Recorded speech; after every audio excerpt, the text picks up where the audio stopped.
Muito boa noite a todos e todas. Para aqueles que não me conhecem, me chamo Bruna Vidal e estou presidente do Observatório da Alienação Parental.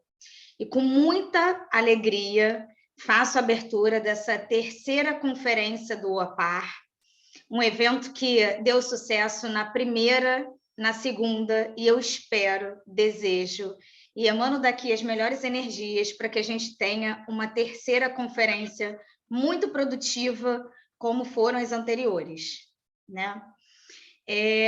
Dessa vez, nós optamos por ampliar um pouco mais a temática dessa conferência, diante de tantas notícias que vêm nos causando um certo espanto em relação às violências que vêm sendo cometidas contra crianças e adolescentes. Então, a nossa temática nessa conferência é mais ampla do que a alienação parental, que é um objeto de estudo do OAPAR, do Observatório da Alienação Parental. Nós optamos pela temática das múltiplas violências contra crianças e adolescentes e a invisibilidade desses sujeitos de direito, que é o que a gente tem visto, infelizmente, nos noticiários de forma recorrente. Hoje, no nosso primeiro dia de conferência, a gente conta com a participação de duas pessoas que eu tenho uma enorme admiração profissional e como pessoas também, que é o Dr. Ricardo Calderon e o Dr. Taylor Reis. A primeira apresentação será feita pelo Dr. Ricardo Calderon, que é doutor pela Universidade Federal do Paraná, diretor nacional do IBDFAM, advogado e autor do livro Princípio da Afetividade no Direito de Família. O tema de hoje, dessa nossa primeira conferência, é Traumas na Primeira Infância e o Princípio do Afeto, uma abordagem médica e jurídica. Sem mais delongas, porque, com certeza, as pessoas que aqui estão presentes não vieram para me ouvir, mas sim para ouvir e aprender com esses dois professores, mestres, e nós temos muito a aprender com eles. Então, meu amigo Ricardo Calderon, a palavra é sua. Boa noite a todos e todas. É uma alegria estar conversando com vocês nesta noite. Eu estou aqui em Florianópolis, não estou na minha cidade, sou curitibano, então não estou na minha casa hoje, mas mesmo aqui de Florianópolis eu fiz questão de dar um jeito de estar aqui conversando com vocês nessa live, que com muito carinho, tem muitos especialistas aí, vários colegas profissionais também, professores, pensadores, advogados que eu respeito muito e admiro, são colegas que estão aqui para esse diálogo super interessante, então estou me sentindo também em casa e acolhido aqui pelo OAPAR. Então, primeiro, eu queria agradecer o convite aí da nossa coordenadora, da nossa presidente do OAPAR, a Bruna Vidal, agradecer a oportunidade, parabenizar pelo teu belo trabalho à frente do observatório, ele vem sendo cada vez mais reconhecido e vem impactando em várias áreas.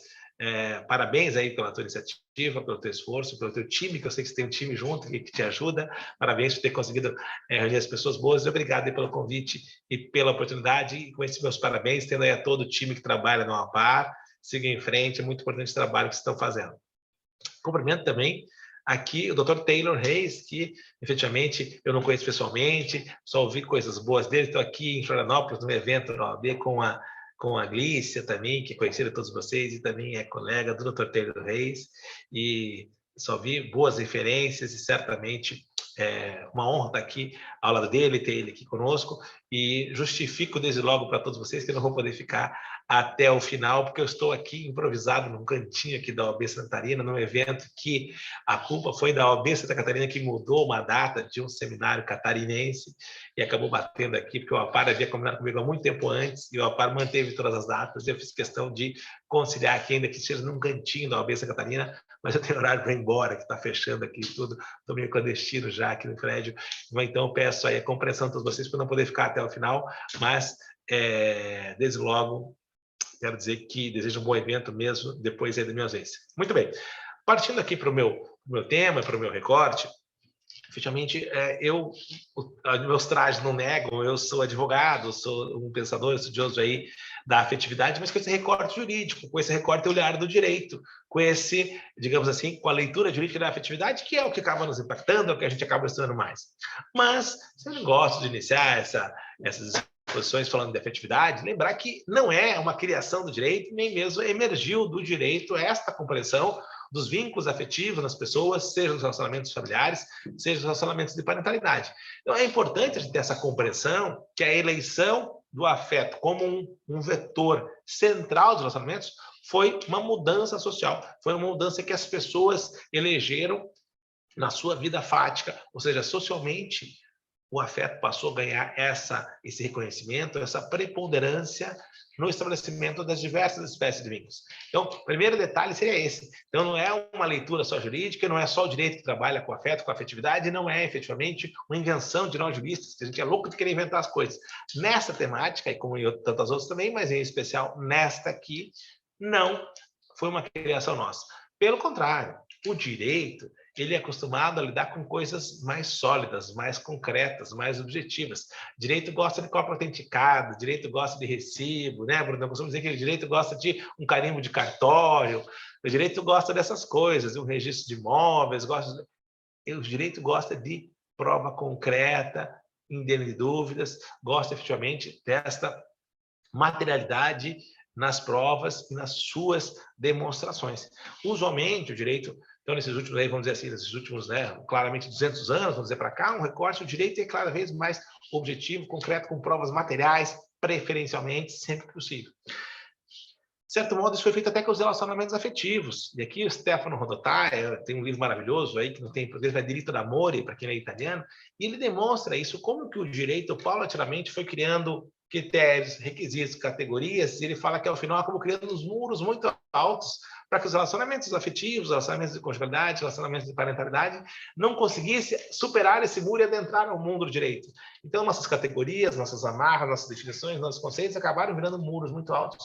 E grande parte dos relacionamentos não consegue ultrapassar esse muro. Ficam à margem do direito, ficam do lado de lá do muro, ficam na invisibilidade jurídica, ficam às sombras do direito, mas sempre existiram. De certo modo, então, apenas alguns relacionamentos conseguem superar as conceitos, categorias e meios de prova jurídicos para, então, receber as bênçãos do direito e, então, ter aí o acesso a esse feixe de deveres, regras, faculdades que é ofertado, então, pelo cardápio jurídico. Então, esta compreensão é importante nós termos. A vida é maior que o direito, certo? Como dizem por aí, né? Viver não cabe, então, em um código. Então, esta compreensão que sempre as opções jurídicas são um recorte da realidade, um recorte muitas vezes autoritário, um recorte de valores tidos por preponderante num dado momento, mas que nunca, então, terá a compreensão para acolher toda a sociedade e nem a condição de favorecer meios de prova para toda a sociedade.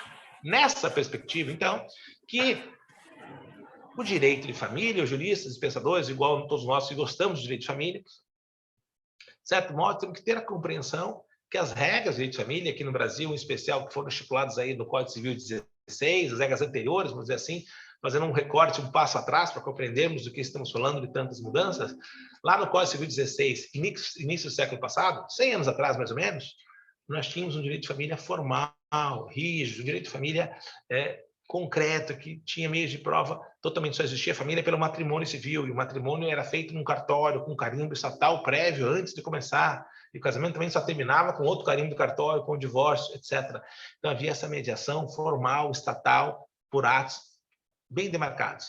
Mas fato é que, de maneira cada vez mais intensa e mais clara, as pessoas passaram a ter relacionamentos familiares e afetivos, ou de conjugalidade, ou de parentalidade, cada vez mais dinâmicos, cada vez mais fluidos, e muitas vezes à margem desses carimbos estatais de início e fim de relacionamentos. As pessoas passaram a tocar na sua vida, algumas já faziam isso antes, como disse, sempre existiu famílias ao lado, à margem do mundo direito, mas passou a crescer esse mundo à margem do direito, e muitos relacionamentos passaram a se dar sem a chancela estatal, sem aceitar todos os requisitos. Ah, Caldeirão, como que é? Não estou entendendo. Por exemplo, a união estável, senhores. Não havia união estável no Código Civil 16 e nem na legislação posterior. Ou seja, os relacionamentos de união estável não possuíam nenhuma guarida, nenhum respaldo. As pessoas que viviam em união estável, sem o matrimônio civil, do casamento, com a chancela e carimbo do Estado, não tinham direito algum da década de 70 e 80. As pessoas não tinham, então, direito ao regime de bem, direito a alimentos, reconhecimento de filhos, etc., além do preconceito social, havia um preconceito jurídico.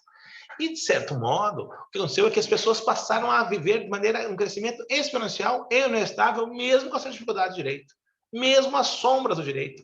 E, paulatinamente, passaram a viver união estável e passaram a demandar seus direitos no Poder Judiciário, mesmo sem uma lei prévia que o regule. O direito, enquanto lei, era muito restritivo, mas o direito como um todo, o direito como doutrina, legislação, jurisprudência, princípios e fatos sociais, aí sim passou a perceber, receber algumas tensões das uniões estáveis e passou a reconhecer. O que é união estável, senhores? É um relacionamento que não possui a chancela estatal de início, mas é um relacionamento afetivo, né, duradouro, com a intenção de construir família, e que, então, merece algum reconhecimento jurídico. Então, essa afetividade da união estável é a demonstração de como que pode estar fora do direito e dentro do direito, às vezes, singelo. E nas relações de parentalidade também.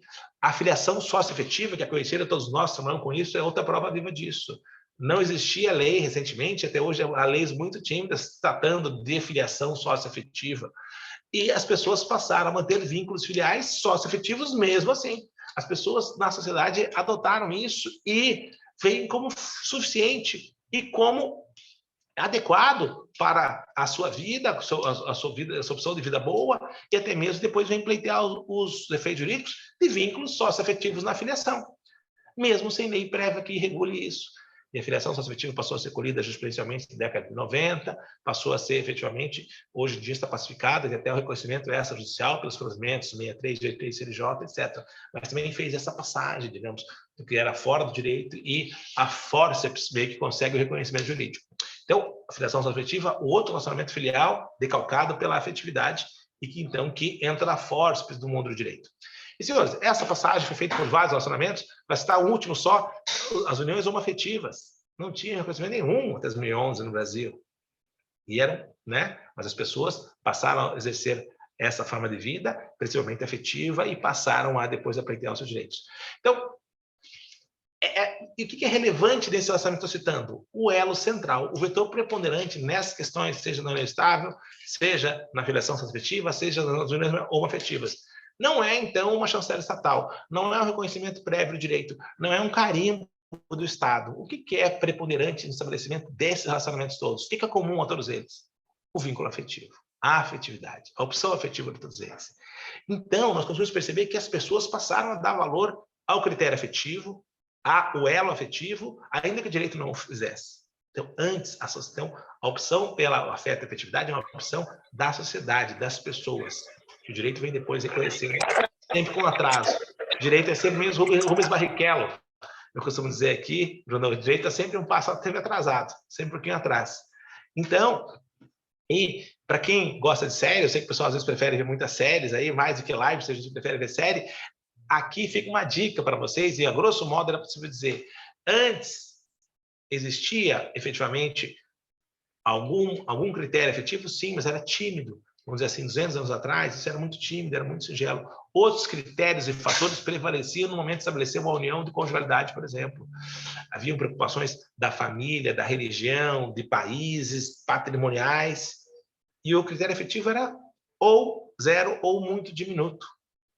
As pessoas não davam essa preponderância a quem vai ser meu parceiro afetivo de vida para escolher o seu par. Isso não lhe era ofertado. Exemplo disso, para quem gosta da série, Bridgerton. Quem não assistiu, assista, a série maravilhosa.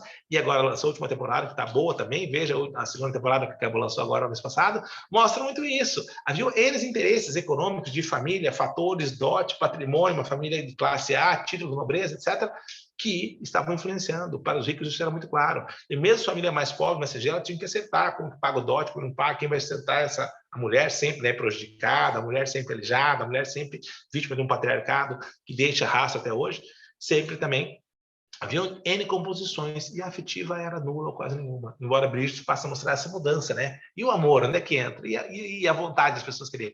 Então, é muito interessante. De certo modo, era possível dizer que então nós passamos aí do Código Civil de 16, do Código Civil do começo do século passado, a gente via uma realidade muito mais próxima de Bridgerton, né, que o Brasil sempre um pouco atrasado, e nós passamos agora, senhores, aqui, por volta de 2016, 100 anos depois, 2022 hoje, passamos a ter algo muito mais próximo de outra série, que seria Modern Family. Sei quem não viu, assista, não sei se já saiu do cartaz ou não, falaram que saiu de cartaz ou não, tem a maravilhosa Sofia Vergara, Labruna, que ela é muito boa atriz, além de linda, eu sou fã dela, e ela tem um caso também de reprodução assistida, enfim, briga com o namorado pelo seu embrião, que fica a dica para vocês pesquisarem na internet, mas o fato é que a Modern Family mostra relacionamentos já fluidos, né? Vários, um após o outro, critério afetivo preponderante, seja nas mágoas, seja no término ou em afetivas. Então, houve uma passagem na sociedade meio que de um mundo muito mais próximo de Bridgerton para um mundo muito mais próximo de Modern Family. E nessa passagem que a sociedade fez, que a sociedade mudou, né, com essa dimensão, que o direito atrás, o direito de família que procura regular as relações, começou a olhar com um binóculo e viu que as suas categorias do começo do século passado, formais, rígidas, estatais, de carimbos prévios, estavam em desacordo com o que a sociedade estava vivendo nessa virada de século, vamos dizer assim, na última virada de século. E aí que o direito viu que tinha que se atualizar. O direito viu que se ele queria regular essas relações contemporâneas, essa última virada de século, que não tinham mais, não era dado mais tanta relevância para os critérios de outrora, o vínculo matrimonial, chancela estatal, perdeu muita importância, no Estado cresceu muito. Os vínculos biológicos, na filiação, que sempre mereciam a chancela das presunções legais ou do registro civil, também perderam importância, as pessoas tinham a filiação socioafetiva como suficiente, e assim por diante. O direito precisava mudar a sua roupa para poder entrar nessa festa contemporânea que as pessoas estavam a vivenciar. E nessa nova roupagem do direito, então, que emerge com força a afetividade. E aí que o direito passa a dar leitura jurídica, então, para esse afeto que é comum, que é o grande vetor de relacionamentos, mas os sociólogos nos ensinaram isso. Nós fomos em diálogo com a realidade, com a compreensão também de outras categorias. Anthony Giddens, que escreve muito sobre isso, Gilles Lipovetsky, que também escreve claramente sobre isso, para quem gosta um pouco de sociólogos que trabalham com esse recorte, que é muito útil para nós o direito. E, então, a partir dessa compreensão, que muitas áreas de conhecimento passaram a estudar a afetividade. Uma delas é a medicina, a psiquiatria, que o Dr. Taylor provavelmente vai falar posteriormente, outras é a psicologia, outras, efetivamente, envolvem a área jurídica. Então, essa mudança social, com o afeto como grande vetor preponderante, né, que passa a ser o mais relevante para as pessoas, passa a receber leituras das diversas áreas de conhecimento. Logo, a leitura jurídica é uma possível, não é a verdade, não é a luz, não queremos ser mais certo que as outras searas, não. Mas a leitura jurídica é uma possível. E a leitura jurídica que nós conferimos, então, para o afeto, passa a nos dar alguma diretriz e nós conseguimos olhar para a realidade, dialogar com essa realidade, ainda que ela seja mais fluida, ainda que não tenha cópia autenticada e carimbo estatal, a gente consegue trabalhar e compreender esses vínculos afetivos nas nossas relações familiares, sim. O direito consegue trabalhar isso com meios e provas nos processos, mas a gente precisa minimamente respeitar as nossas balizas, os nossos conceitos e o que nós temos aí como estabelecido de meios de prova, de possibilidades de utilização dentro das categorias usuais do direito. Então, é um pouco nessa ambiência que nós fazemos a leitura jurídica da afetividade, nessa mudança, dessa mudança revolucionária, de certo modo, foi das pessoas passarem a eleger o critério afetivo como central nos seus relacionamentos, para como que eu vou enquadrar isso dentro do muro do direito, dentro das categorias jurídicas. E nesta passagem que o direito, então, confere uma leitura jurídica do afeto, que as pessoas lutam pelas outras, e aí que passa já a receber alguma até nomenclatura diferente. E para nós juristas, preferimos falar daí de afetividade, propositadamente. Ah, Caldeirão, mas por que vocês são chatos, não só mudar uma palavra? Pode ser, pode parecer, mas, de certo modo, o sentido das palavras tem muita força e pode ser relevante. Aqui, a compreensão de diferenciar afeto, afetividade, socioafetividade e amor pode ser relevante para trabalhar com uma técnica e seriedade nas projeções afetivas que impactam as relações familiares que chegam até os processos judiciais. De certo modo, é isso. O vetor afetivo está presente. Ninguém nega isso, né? A grande maioria das pessoas reconhece. Como que eu transporto isso para os processos? Aqui eu tenho que respeitar uma mínima técnica, um mínimo consenso entre nós, para que você fale que esse pai não pode ver a filha porque ele está causando um dano afetivo ou vai causar prejuízo afetivo, não significa a mesma coisa que eu fale. Você tem que ter um padrão mínimo nesse diálogo nosso. E aí, então, que nós vamos, então, fazer uma teoria jurídica do afeto, vamos dizer assim, e é aí que nós passamos a mergulhar no mundo do direito, mas transportar para essa realidade pungente. Senhores, avançando, então, agora na leitura jurídica da afetividade.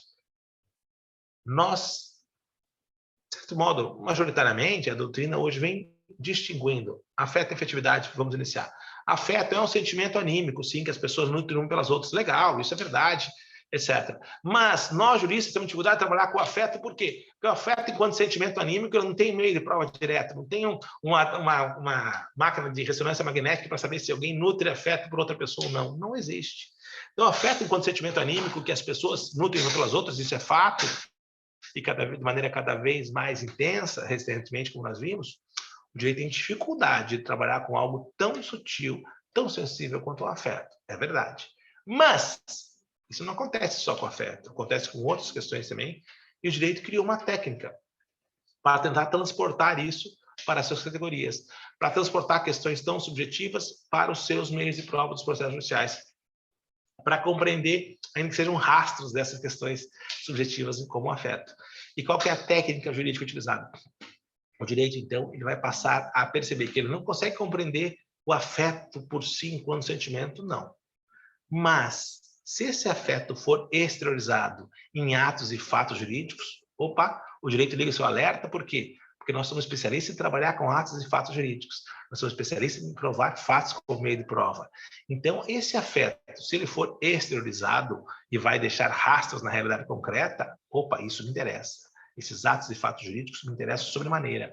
Por quê? Porque aí eu consigo comprovar para fins de processos judiciais, para fins do direito, a existência ou não de uma dada relação afetiva.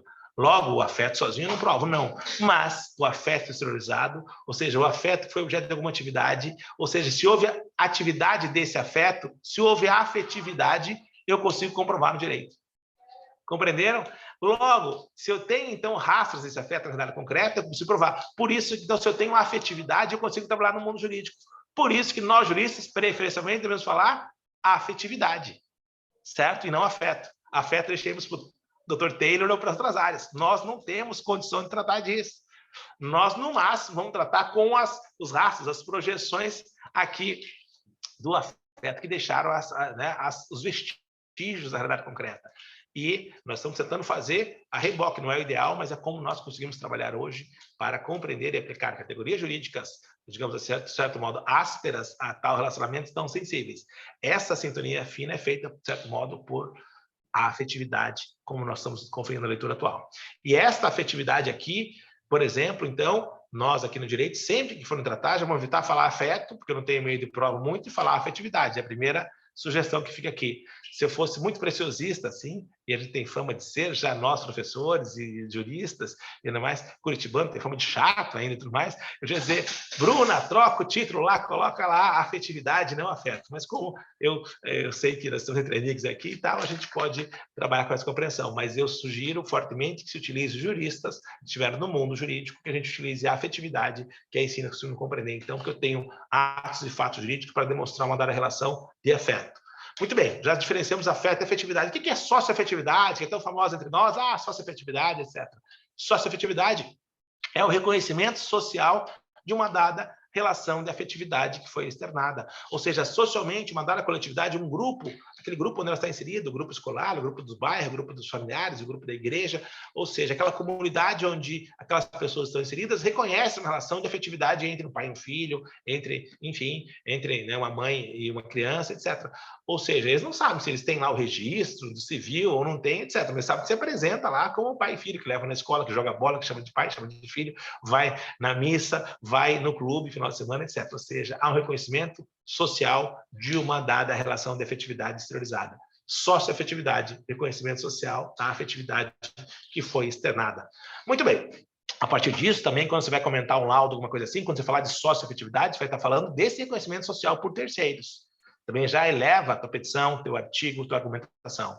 Você demonstra que você está seguindo o que é tido aí por um consenso majoritário da doutrina. Não quero dizer que é certo e errado, eu quero ter essa autoridade e tal, não, mas como nós digamos, nós temos então um certo consenso para utilizar as palavras para lidar no direito. Quando alguém fala, né, prescreveu, não prescreveu, a prescrição tem um sentido jurídico e assim por diante, né? Então, e de certo modo aqui nós temos que ter então uma certa padronização do que estamos a falar. Então, socioafetividade com esse reconhecimento por terceiros. E o amor? Alguns perguntam, Caldeirão, e o amor? Então, quer dizer que o direito vai tratar do amor? Aqui, eu entre outros, que o direito não trata do amor diretamente, o direito não se aventura nessa seara, o direito, então, não tem um conceito de amor, não tem, então, efetivamente, como ter meios de prova do amor, nem do desamor, e o amor é difícil de conceituar e de dar as balizas, ainda que sejam balizas gerais, até mesmo em outras áreas, o Taylor aí depois pode nos ajudar nisso, até mesmo a psiquiatria, a psicologia, você vai ler um pouco deles ali, eles também se batem para definir o amor, nem sei se é possível, mas enfim, nós juristas menos ainda que poderiam se aventurar nessa seara, né? Nós somos muito engravatados, muito formais, né? Muito rígidos e careta, né? Quem sabe, para lidar com algo tão sensível e nobre como o amor. Então, sugiro aí que a gente deixemos o amor para os amantes e para os poetas e vamos ficar aí com os rastros de afetividade para dar as projeções no que nos interessa nas relações familiares, eu acho que é muito melhor. Muito bem, feita essa distinção entre outras palavras, uma outra observação que eu quero fazer aqui quanto à leitura jurídica da afetividade, sempre lembrando, estamos falando de como o direito vem assimilando a afetividade nos seus processos, é dessa passagem que estamos falando, nós aqui também temos a compreensão recente que a afetividade ela vem sendo percebida como um princípio do direito de família, tá? Isso até tem alguns autores recentes que estão questionando, não é princípio e tal, mas é uma discussão já, de certo modo, superada. Então, vamos dizer assim, no começo da década de 80, 90, havia uma discussão se a afetividade seria aí um valor a ser reconhecido pelo direito ou não. Alguns resistiam, diziam, não, o direito não pode dar nenhuma valoração para isso, etc. Foi superada, a afetividade então passou a ser percebida como um valor que merecia alguma tutela jurídica. Posteriormente, houve uma discussão se ela poderia ser discutida como um princípio ou não. O fato é que a maior parte da doutrina, hoje especializada, e a jurisprudência também, inclusive do Superior Tribunal de Justiça e do Supremo Tribunal Federal, são reiteradamente, citam de maneira reiterada o princípio jurídico da afetividade. Então, a afetividade, ela assumiu no Brasil essa conotação de princípio, e o professor, até Paulo Lobo, fala que ela conquistou corações e mentes dos juristas brasileiros, de certo modo foi isso, a afetividade com essa locução, porque haviam várias outras, haviam parentesco social, lá no começo da década de 90, parentesco social, enfim, havia, né, filiação por amor, várias palavras, e a afetividade foi conquistou corações e mentes, como diz o professor Paulo Lobo, e a afetividade em qual forma? Daí nós pegamos lá as regras, né? Como o direito trabalha com o quê? Né? Com aquela questão de teoria geral do direito, certo? Com princípios e regras. As leis se dividem em princípios e regras. E a afetividade ela não vem como uma regra, tanto é que ela passou a ser aplicada, utilizada, quando não havia quase nenhuma previsão dela enquanto regra, né? Logo, ela sempre teve essa dimensão principiológica, ou seja, que nós temos uma certa densidade que está dentro da afetividade, sim, há um substrato. Na afetividade não é uma carta branca para todo mundo dizer o que é ou não. Há um substrato fático que, estudando doutrina de jurisprudência e lendo os pensadores que trazem essa tradução da leitura jurídica da afetividade, nós podemos dizer, opa, isso está dentro da afetividade ou não está. Mas é subjetivo e é difícil. Pois é difícil também, igual a dignidade da pessoa humana. É difícil dizer o que está dentro, não está. Há embates aí, né, digamos, nessa luta pelo direito para dizer o que ele está ou não está, mas nós conseguimos dar uma densidade mínima para uma estabilidade nisso. E a afetividade é assim. E ela foi assimilada como um princípio jurídico, como um mandamento de otimização. Então, nós temos um conceito claro, ela pode assumir uma maior densidade num caso concreto, menor em outra, sem que isso tenha uma prejudicialidade para ela. Ou seja, ela está presente em diversas normas de ordenamento, e se você for olhar, desde que ela passou a ser acatada, aí a própria lei da alienação parental faz referência ao afeto, relação de afetividade entre os pais e os filhos, em Maria da Penha, relação afetiva para dizer o que é o que não é família. Enfim, a lei Clodovil passou a permitir a mudança de nome já para quem tem vínculo afetivo. As mudanças de lei da guarda fazem referência à afetividade ou não afetividade para estabelecer a guarda com terceiros, no Código Civil, 153, 584. As mudanças também da lei da adoção, lá no próprio Estatuto da Criança e Adolescente, também indicam ali que a afetividade é um dos critérios para utilizar a família substituta. Ou seja, há diversas leis do nosso ordenamento esparsas, seja no Código, seja em linhas esparsas, fazendo referência a afeto, afetividade, uma relação afetiva. E esta compreensão dessas citações pontuais na legislação, das citações na doutrina, das citações na jurisprudência, permite compreender com clareza que a afetividade é sim um princípio. Não é só um critério interpretativo, não é só ou uma questão lateral, como poderia ser, como um critério de razoabilidade, como coisa diferente, com todo respeito a quem pensa o contrário, eu penso que nós temos, sim, fundamento para defender a afetividade como princípio no nosso sistema, e isso é interessante por quê? Porque se ela não for o princípio, eu não posso utilizar como um vetor que perpassa vários ramos e vários casos, como nós temos feito hoje. Eu penso que a gente enriquece o direito e se aproxima da justiça ao utilizar a afetividade com essa verticalidade em diversas situações. E essa verticalidade só é possível porque ela é um princípio, senão não poderia aplicar. Então, há consequências em, eventualmente, dar um downgrade na afetividade se ela não for princípio jurídico agora ou não. Enfim, isso fica uma outra fala nossa, mas deixa aqui só o meu ponto de vista nesse aspecto. Finalmente, avançando aqui também, a aplicação da afetividade jurídica, na sua leitura jurídica, sobre os moldes e princípios, como eu defendo, ela também tem uma outra peculiaridade que é muito relevante. Ela se dá de forma objetiva. Ah, Caldeirão, o que é isso? Bom, nós já vimos que há uma subjetividade grande no afeto, nas questões, certo? E não temos como trabalhar com o afeto diretamente. Não, eu trabalho só com os fatos e atos que deixam rastro, comprovam uma exteriorização de uma dada relação que se entende como afetiva. Logo, o que nós provamos, efetivamente, no processo, são os rastros disso, ou seja, o que eu provo no processo judicial são esses atos e fatos jurídicos. Logo, eu nunca provo o afeto em si. De certo modo, há uma objetivação da leitura jurídica da afetividade. Como assim, Caldeirão? Ou seja, tem uma dimensão subjetiva que é o afeto, certo? Uma dimensão subjetiva que é o afeto que eu não consigo ter um meio de prova direto pelos canais do direito.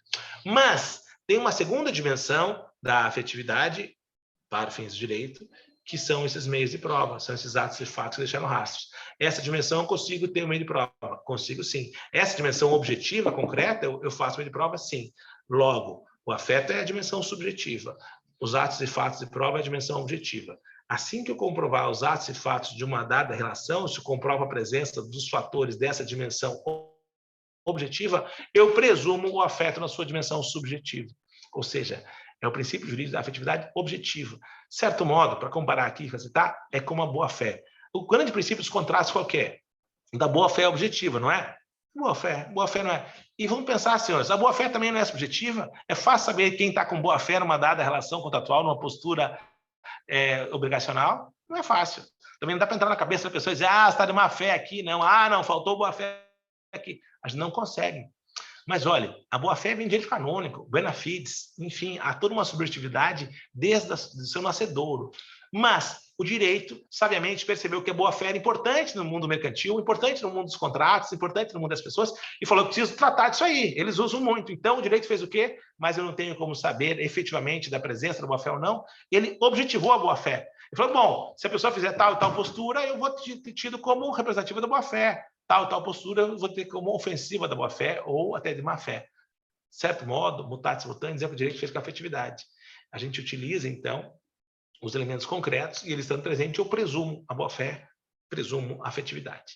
Tá? Então, essa leitura jurídica da afetividade ela é objetiva. O que isso importa? Avançando na minha parte final da minha fala já, vou tentar não passar muito do tempo com a compreensão de vocês. O que isso importa? Que vantagem Maria leva, como se diz, com essa objetivação da afetividade?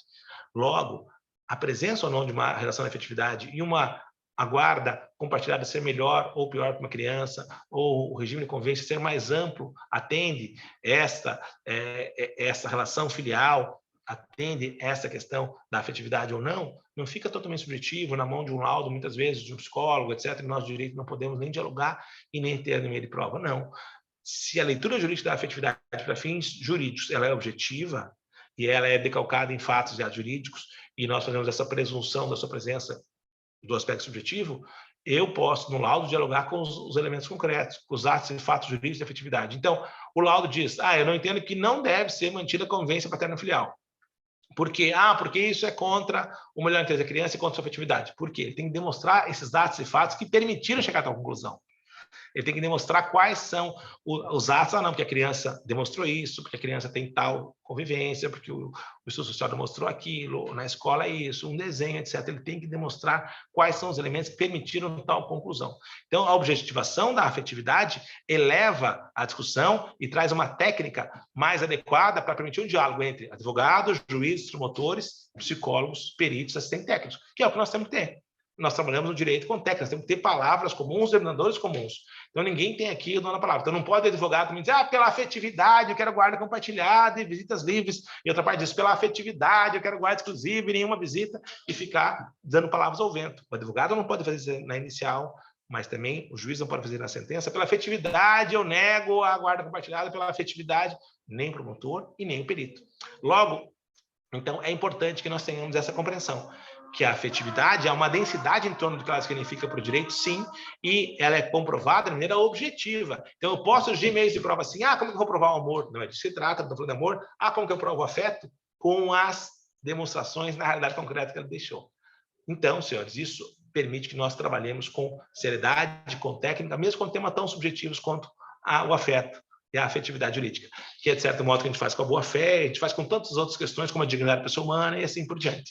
Então, entendo que nós estamos num caminho adequado, mas nós temos que avançar nessa tecnicidade, no estudo, e perceber, até mesmo em caso de alienação parental, que é um objeto de estudo de vocês muito forte, certo? Para demonstrar como, então, que tal conduta está obstando, então, a relação paterno-filial, por exemplo, e vem demonstrando no caso de alienação parental. Quais são os elementos concretos que demonstraram isso, certo? E qual que é esse afastamento que está comprovado? Então, há aqui um afastamento afetivo. Como que isso está provado?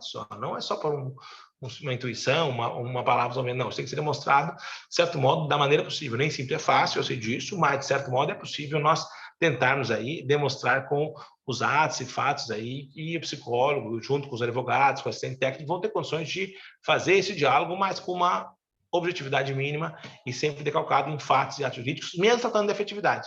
Então, a afetividade, ela tem essa singeleza, mas é possível nós trabalharmos com ela no direito. E quem fala assim, Caldeirão vai dar errado, não tem condição de fazer isso, nós já fazemos isso. De certo modo, a união estável é uma relação afetiva e nós provamos ela no direito com certa tranquilidade, há muitos anos, sem causa nenhum. Ou seja, a mulher alega que tem união estável há 5 anos, o homem fala que não, que é só um namoro. Na audiência de provas, vai se perguntar o quê? Vão perguntar, o juiz não vai perguntar numa audiência de instrução para as partes, a senhora ama esse homem ou não ama? E não pergunta para o homem, a senhora ama essa mulher ou não ama? Não. O que o juiz pergunta numa audiência que discute a existência na união estável? Nós somos todos colegas do ramo. O juiz pergunta, moravam juntos? Sim. Conta bancária conjunta? Sim. Tinham no mesmo grupo de saúde na unidade do bairro? Sim. Na igreja, iam cadastrado lá como a mesma família? Sim. Né? O Spotify é compartilhado? Sim. Netflix é do todo? Sim. O juiz vai dizer o que ao final? Parabéns, vocês têm uma união estável. O que ele está fazendo? Ele está vendo os rastros aqui, certo? De fatos e atos que representam provavelmente uma união afetiva em nível de conjugalidade para a união estável. E, com isso, então, ele presume a presença do afeto e da comunhão de vida e daquela afetividade que é central para a união estável, prevista no Código Civil e demais leis, ele presume a presença com base nos atos concretos que ele fez. Ou seja, ele aplica a afetividade numa leitura objetiva, ainda que ele não saiba muito disso, ainda que ele não explicite isso na sentença. Esse exercício, essa técnica, esse é o basquete atual que nós temos aí da afetividade nos relacionamentos de conjugalidade, na parentalidade também, e certamente vocês vão saber outras situações disso aí para as questões de alienação parental, etc. Mas eu vou ficar aqui na afetividade hoje, sei que tem várias lives, vários outros colegas que vão certamente verticalizar o tema, e quanto à afetividade, acredito que era isso, que era como que então que isso foi, de certo modo, se disseminou na sociedade, como que o direito se virou nos 30 para tentar dar as respostas. E aqui, Dr. Taylor, não quero dizer que é ideal, que eu estou sendo narrativo, não prescritivo aqui, certo? O direito, essa foi a solução jurídica que nós engendramos aqui, com todas as limitações, com a aspereza do mundo jurídico.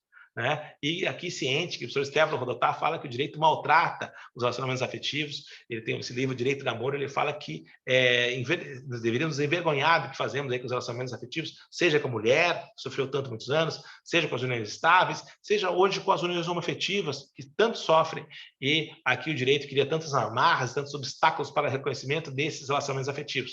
Nossa busca é tentar, com a técnica, o diálogo, a gente conseguir criar pontes e baixar um pouco esse muro para que mais pessoas consigam acessar o mundo do direito e sair das sombras aí da seara jurídica. Então, é isso, senhores. Eu gostaria só de dizer aqui que eu concordo, tem uma frase de Parede aí que muitos divulgam aí, que a pichação de Parede às vezes representa muito da nossa cultura, né? Um ditado que prova que isso que nós estamos falando faz algum sentido, é um ditado sobre filiação, antes de fazer um outro parênteses que me lembro agora, Qual que é o ditado mais comum de filiação? Pai é quem para a cultura jurídica do Brasil inteiro? Tem pessoal do Mato Grosso, do Sul, do Norte aqui. Qual que é o ditado mais comum de filiação aí na tua cidade? Qualquer nível social, qualquer classe. Pai é quem? Pai é quem está no registro de nascimento? Pai é quem é o ascendente genético? Ou pai é quem cria? Como provavelmente você pensou. Pai é quem cria. O que está inerente, subjacente ao pai é quem cria? Pai é quem exerce a função paterna. Pai é quem tem uma relação de afetividade exteriorizada com a criança. Pai, efetivamente, então, é quem tem esse convívio afetivo. Então, a afetividade vem densificando a questão da filiação, até mesmo socialmente, popularmente. E não é também sem motivo que muitas frases de muros das cidades aí a gente percebe ali aquela frase assim, o afeto é revolucionário. E eu encerro com essa frase dizendo que eu penso que o afeto é revolucionário, eu acho que ele pode ser muito produtivo e útil aí para todos nós, ainda que a gente esteja sempre nessa corrida meio Rubens Barrichello, um pouco atrás do que deveríamos, mas eu acho que a gente não deve parar de correr para aproximar e tentar fazer mais justiça para todas as partes. Obrigado, senhores, eu peço atenção, compreensão pela minha ausência daqui a pouco, mas eu deixo aqui meu contato também no meu Instagram, quem quiser, @rlcalderon, eu posto lá questões de afetividade, meus estudos, algumas, fico à disposição para qualquer observação de vocês, me mandem também decisões interessantes, e eu aqui encerro, ficando à disposição, pedindo ausência, vou ter que sair daqui a pouco, e desde logo mando a minha saudação ao Dr. Taylor, e que eu tenho muito boas referências, e eu vou estar no Rio de Janeiro, aí falei para a Glícia, nossa amiga em comum, aí já nos apresentar para eu poder compensar essa minha falha com o colega, que não vou estar aqui hoje, mas agradeço a compreensão, Dr. Taylor. Boa fala. Obrigado, Bruna. Desculpa o tempo, pessoal, mas agora eu passo a bola para vocês. Até logo. Obrigada, professor Calderon, foi ótimo. Eu vou destacar aqui alguns pontos que acho que é bem importante para a gente também fazer um link com a próxima fala do Dr. Taylor. Primeiro, é a questão da alienação parental, que realmente a gente não só protege a criança contra a violência moral que ela está sofrendo, a gente protege também o vínculo de afeto que ela tem com o outro.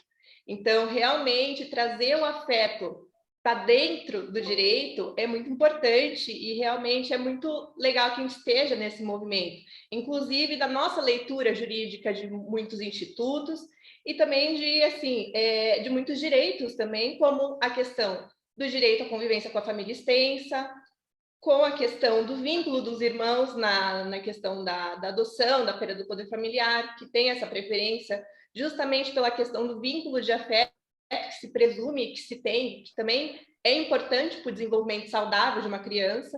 Então, o afeto tem tudo a ver com o desenvolvimento saudável de uma criança, a questão da primeira infância, que é um momento essencial na vida de uma criança para ela se evoluir bem e ter um desenvolvimento saudável. Outra coisa também bem interessante é a questão da autoridade parental e do direito à criança, porque antes a gente falava muito da preponderância da autoridade parental, era o direito do pai e da mãe de ter o filho em sua companhia. Hoje é o direito da criança em ter os pais e também se esse vínculo ele não for frutífero, ele não trouxer benefícios para essa criança, que realmente a gente pode repensar essa relação para adequar também com o desenvolvimento da criança. Então, realmente o afeto ele está permeando a nossa leitura e isso é essencial hoje.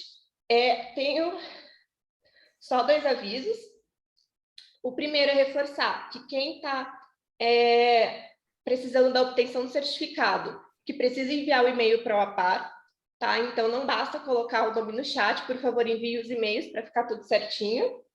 E também vamos ter uma rodada de perguntas ao final. Então, quem tiver perguntas também, para o Dr. Taylor, a gente vai fazer ao final da conferência, e para o Dr. Ricardo, a gente vai enviar por e-mail, devido a essa questão excepcional.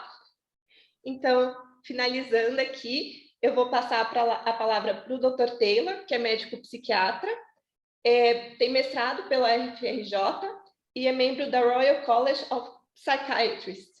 Muito obrigada pela presença, Dr. Taylor. Por favor, pode iniciar. Muito obrigado, gente. Boa noite. O som está legal? Tá bom? Tá ótimo. Em primeiro lugar, né, queria agradecer aí o convite da Bruna e da OAPAR aí por estar participando desse encontro. Agora, eu percebi durante que a brilhante palestra do Dr. Ricardo, que a Bruna, na verdade, me colocou numa situação extremamente difícil. Eu tô ouvindo aqui o professor Ricardo, estou lembrando das cartas portuguesas, quando o oficial da Marinha Francesa lá, o Noel de Bourton, recebe uma carta da freira Mariana e com a seguinte sentença: depois de mim, todos os seus amores serão imperfeitos. Tomando essa frase para casar com o momento que eu estou agora, eu diria que depois dessa palestra, dessa fala do professor Ricardo, qualquer palestra vai ser imperfeita, né? Mas a gente vai tentar, se não ficar à altura, pelo menos chegar perto. Bem, nós vamos falar sobre trauma da infância, e antes eu queria, de alguma forma, justificar a minha presença aqui, né? O que está um psiquiatra aqui num grupo de pessoas ligadas ao direito? O que esse psiquiatra está fazendo aqui? Bem, eu não sou psiquiatra infantil, não trabalho nessa área da psiquiatria, que hoje é uma subespecialização, nem pretendo trabalhar, porque trabalhar com criança em sofrimento é algo que particularmente me afeta muito, e eu sempre procurei manter um certo distanciamento prático, né? Mas há mais ou menos 10 anos atrás, eu fui convidado por um juiz de uma vara de família aqui de Niterói para fazer perícias lá, e acabei entrando nesse mundo da perícia, que nem era exatamente um objetivo que eu tinha. E, principalmente, de um tempo para cá, eu estou fazendo o meu doutoramento na UFRJ, no Laboratório Integrado de Pesquisas sobre o Estresse. Então, o que eu posso acrescentar para vocês é o meu conhecimento na área da psiquiatria e o meu conhecimento na área jurídica, no sentido de ser, né, médico perito aqui do Tribunal de Justiça do Rio de Janeiro, e falar um pouco também, lógico, contaminado pela minha prática no Laboratório Integrado de Pesquisa sobre Estresse da UFRJ, que é onde eu trabalho.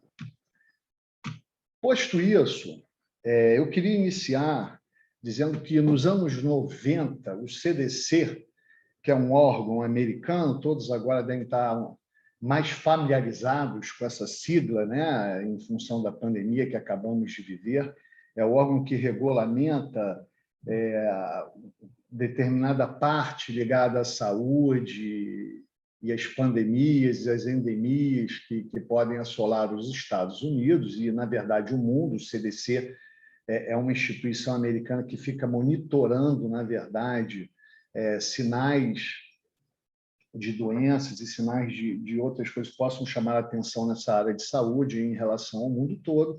E nos anos 90, o CDC descobriu um tipo de exposição que piorava de forma dramática a vida das pessoas, né? Ela afetava o cérebro dessas pessoas, o sistema imunológico, o sistema endócrino e mesmo o DNA, fazendo com que esse DNA se alterasse, e as alterações nesse DNA poderiam ser tão profundas que, na verdade, passariam para gerações futuras. Essas pessoas expostas a essa dose, a esse elemento, vamos dizer assim, causador desses problemas todos, eles perceberam que tinham, em média, 3 vezes mais chances de morrer de doenças cardíacas e câncer de pulmão, e perdiam, em média, até 20 anos na sua expectativa de vida. E aí é interessante a gente entender que essa exposição da qual eu falo não tem a ver com o nível de radiação dos nossos celulares, nem os pesticidas na comida em que nos alimentamos diariamente, nem por hábitos de vida, como falta de exercício, dieta equilibrada. Essa exposição é a exposição ao trauma na primeira infância. Eu gostaria de introduzir assim, para de cara a gente dimensionar esse grande problema que é o trauma na primeira infância. Mas de que trauma que a gente vai falar aqui, né? O que é trauma, né? É importante a gente também tentar localizar né? Tentar situar esse termo para clarificar um pouco a nossa discussão, posto que no dia a dia a gente usa, pô, fulano ficou traumatizado, passei por isso, pô, maior trauma. Ah, fulano tem trauma de infância. Na verdade, quando nós falamos de trauma, nós não estamos falando daquela mordida que o seu filhinho chegou do colégio e levou uma mordida do coleguinha, ou porque a tia brigou com ele e falou mais alto e ele ficou muito chateado. Na verdade, esse tipo de exposição é muito importante para o desenvolvimento saudável da criança, né? Lógico, da maneira como o pai conduzia, a mãe conduzia. Importante dizer, nesse momento, e não é o nosso tema agora, mas me é um tema muito caro, eu nunca gosto de passar por ele batido, que, na verdade, o excesso de cuidado, o excesso de proteção pode causar quase tantos danos quanto a negligência. Hoje nós temos uma epidemia de, eu digo de maneira pejorativa, de reizinhos e rainhazinhas, né? de crianças que são criadas e não podem sofrer, não podem chorar, não podem sentir tristeza, e o quanto isso, na verdade, vai ser extremamente ruim para a vida dela adulta, também trazendo uma série de problemas e uma série de danos. Não tenho dúvidas, meu amigo, que o caminho, normalmente, para quase tudo na vida, é o caminho do meio. Bem, posto que não é desse trauma que estamos falando, que tipo de trauma a gente vai falar? Nós estamos falando de traumas que são agressivos, profundos, que mudam a fisiologia do organismo e mesmo a estrutura do nosso cérebro. Hoje nós temos estudos com ressonância magnética, com PET scan, com uma série de artifícios que nós temos de marcadores biológicos que mostram que um trauma pode causar neurodegeneração, ou seja, morte neuronal. A criança ela é tomada por uma situação de estresse tão profundo, ela libera tanto cortisol e tantos elementos danosos ao organismo que cria lesões cerebrais, muitas das vezes irreversíveis. Bem, então, esses traumas dos quais vamos falar hoje estão ligados à violência, abuso, ser criado por pais, por exemplo, com doenças mentais graves e que muitas vezes não tratadas, pais que fazem abuso de álcool, substâncias ou de outras substâncias que mudam o comportamento de uma maneira dramática. Mais ou menos em 1990, né, não é do milênio passado agora, né, mais ou menos em 1990, um médico chamado Dr. Vincent Fillette, junto com o professor Bob Anderson, também do CDC, eles fizeram uma pergunta para 17.500 pessoas, para 17.500 adultos. E você vê que o N dessa pesquisa é altíssimo, né? E eram perguntas questionando sobre experiências adversas da infância. Esse é o termo que nós vamos usar daqui para frente, mais do que o trauma, seria o termo de experiências adversas da infância. O que seriam essas experiências diversas na infância? Elas incluem uma série de situações a qual qualquer criança pode ser exposta, como violência física, sexual ou emocional, negligência física ou emocional, doença mental dos pais, como eu falei, dependência química ou a prisão de um dos pais, violência doméstica, divórcios extremamente litigiosos e dolorosos no sentido emocional ali compartilhado, né? Ele pegou, para cada instância dessa, violência física, violência sexual ou emocional, a cada elemento desse, ele deu um ponto a um desses elementos. Bem, esse trabalho ele chegou a duas conclusões muito interessantes. A primeira conclusão, que é extremamente alarmante, é que 67% dos adultos que responderam a essas questões tinham pelo menos um trauma vivenciado em sua infância. né? Mostrando como isso é comum, como isso ocorre o tempo todo. Estatisticamente, nós temos aqui agora na audiência, não sei, em torno de 40 pessoas. Se você pensar que 67%, e essa pesquisa foi feita com uma população branca, com um nível de escolaridade de mais de 14 anos de estudo, nós podemos, de certa forma, pegar esses 67% e distribuir pela sociedade. Então, com certeza, aqui entre nós, tem pessoas que passaram de alguma forma também por isso na sua infância. Então, é um problema que acomete, na verdade, a sociedade de um modo geral. E quase 13% dessas pessoas pontuaram 4 vezes ou mais, ou seja, vivenciaram 4 tipos de trauma diferentes ou mais. O segundo momento dessa pesquisa, que foi extremamente interessante, e aí leva um novo achado, é que eles correlacionaram essa pontuação com doença. Eles começaram a perceber, com doenças na vida adulta, eles começaram a perceber que quanto maior pontuação nessa escala, maior a chance de doença na vida adulta.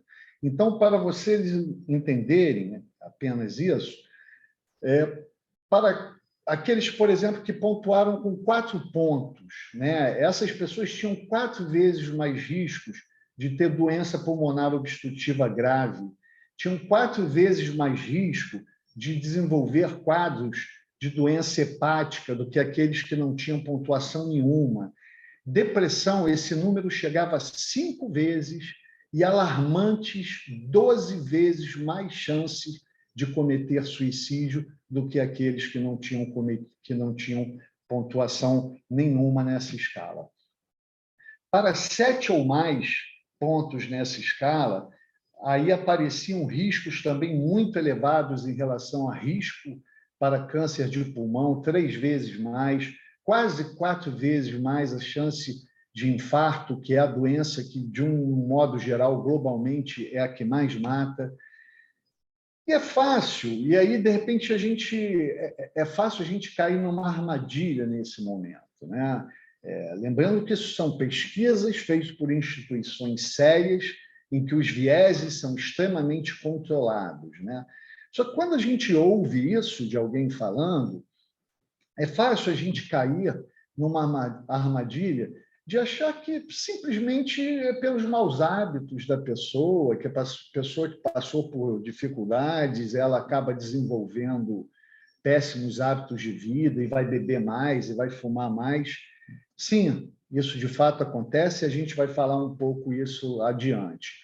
Mas mesmo aquelas pessoas que tinham essas pontuações e mantinham um hábito de vida extremamente saudável, com atividade física, relacionamentos interpessoais saudáveis e tudo, eles melhoravam muito na pontuação em relação a risco para doenças psiquiátricas, mas as doenças físicas não se alteravam tanto.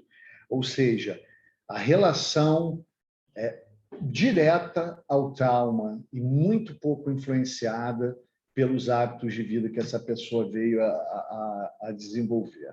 Bem, por que isso acontece? O trauma afeta o desenvolvimento do cérebro e do corpo da criança, né? Nós temos determinadas regiões no cérebro, como o núcleo accumbens, que é o centro do prazer e da recompensa, que é extremamente ligado à questão da dependência química. Ele é afetado pelo trauma.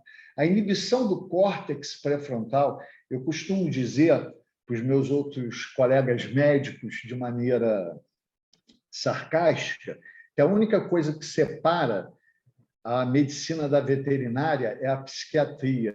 Eu falo isso brincando, mas é porque a psiquiatria é a área da medicina que se debruça sobre o comportamento e, principalmente, se debruça sobre o nosso córtex pré-frontal. Se existe alguma coisa que nos torna diferente dos animais, é o desenvolvimento do nosso córtex pré-frontal, que também vai ser extremamente injuriado por lesões de trauma e eu digo lesões mesmo, muitas vezes com morte neuronal, com alteração de imagem, com perdas de sinapses, em função de traumas vividos na primeira infância. O córtex pré-frontal é o principal elemento que nós temos na nossa sociabilidade, no nosso comportamento, é o principal controlador da nossa impulsividade. Na justiça, ocasionalmente, durante a vida profissional de vocês, é possível que vocês se deparem com criminosos que tinham antes um comportamento extremamente adequado e social e depois desenvolveram alterações importantes nesse comportamento após sofrerem uma injúria, um traumatismo, aí eu falo um traumatismo físico, alguma coisa que tenha afetado neles o córtex pré-frontal, né? A amígdala, que é o nosso centro também, que modula as reações mais primitivas, como medo, como reação a perigo, ela também fica extremamente prejudicada. Então, nós percebemos que há uma alteração global no cérebro em função do trauma, né? E é importante a gente entender como isso vai desencadear uma série, né? É uma cascata de fatores que vão levar a uma vida adulta extremamente difícil para a pessoa que passou por isso tudo, né? Alterações profundas também ocorrem no hipotálamo, no eixo que a gente chama de hipotálamo pituitário adrenal. Eu não vou entrar exatamente nessa discussão, mas só para lembrar vocês, e eu vou dar um exemplo aqui, em termos de evolução da espécie, esse eixo hipotálamo pituitário adrenal talvez seja um dos mais responsáveis, desculpa, por estarmos aqui, porque ele é o eixo responsável pelas nossas reações de luta e fuga. Vocês devem ter estudado isso no colégio, aquelas reações em que o corpo se prepara para reagir diante de um perigo. Imagina que você está andando no meio de uma selva, estamos lá na época da caverna, e de repente você vê lá um tigre, né? Automaticamente o seu hipotálamo avisa para a sua glândula pituitária que tem um problema, a sua glândula pituitária avisa a adrenal, responde porque tem alguma coisa muito grave acontecendo. A glândula adrenal automaticamente inunda o nosso corpo com catecolaminas, com hormônios estressores, com adrenalina. Por isso que o nosso coração bate rápido, a nossa musculatura fica tensa, a nossa respiração acelera, nossa pupila dilata, todas as reações que vão nos preparar para lutar ou para fugir, né? É muito comum a gente ouvir histórias, a gente já ter vivenciado coisas do tipo, cara, eu não sei como é que eu consegui pular aquele muro, veio um cachorro me atacar, até hoje eu olho para aquele muro, eu não sei como é que eu consegui, né, transpor aquele obstáculo. Foi o eixo, o hipotálamo pituitário adrenal que fez você superar aquele obstáculo. Foi toda essa reação orgânica que você desencadeou, que é saudável, que é importante que aconteça para a preservação do nosso bem-estar físico, mas que é extremamente prejudicial se acontece de maneira recorrente. Agora, você imagina esse tigre que você via na selva, na verdade, esse tigre está dentro da sua casa. Todo dia que você chega do colégio ou das suas atividades, o tigre está lá dentro da sua casa. Por vezes, esse tigre sorrateiro invade o seu quarto de madrugada. A convivência e a ativação desse eixo hipotálamo pituitário adrenal de forma repetida, em vez de ser benéfico, é extremamente prejudicial para o organismo e é ele que vai levar todas essas alterações orgânicas, todas essas repercussões sobre o cérebro que a gente acabou de falar. eu acho importante, de alguma forma, a gente dizer que existe um pensamento quase que comum, né, das pessoas, em que elas falam que fulano ficou casca grossa, fulano está calejado. Ah, não, ele já passou por isso muitas vezes, para ele isso é mole. Isso é uma observação, né? É uma observação sem rigor científico algum, porque, na verdade, a exposição a um elemento estressor só gera ainda mais fragilidade para a próxima exposição, que vai gerar ainda mais fragilidade para a próxima. Então, na verdade, nós não vamos desenvolvendo resistência. Na verdade, o que aumenta é a nossa fragilidade a cada exposição. Imaginem agora essa criança que chega nesse lar absolutamente alterado por questões diversas, todas essas que nós conversamos anteriormente, e que todos os dias, ou praticamente todos os dias, são bombardeadas por adrenalina, por cortisol e outros hormônios estressores que causam reações inflamatórias orgânicas importantes e alterações cerebrais.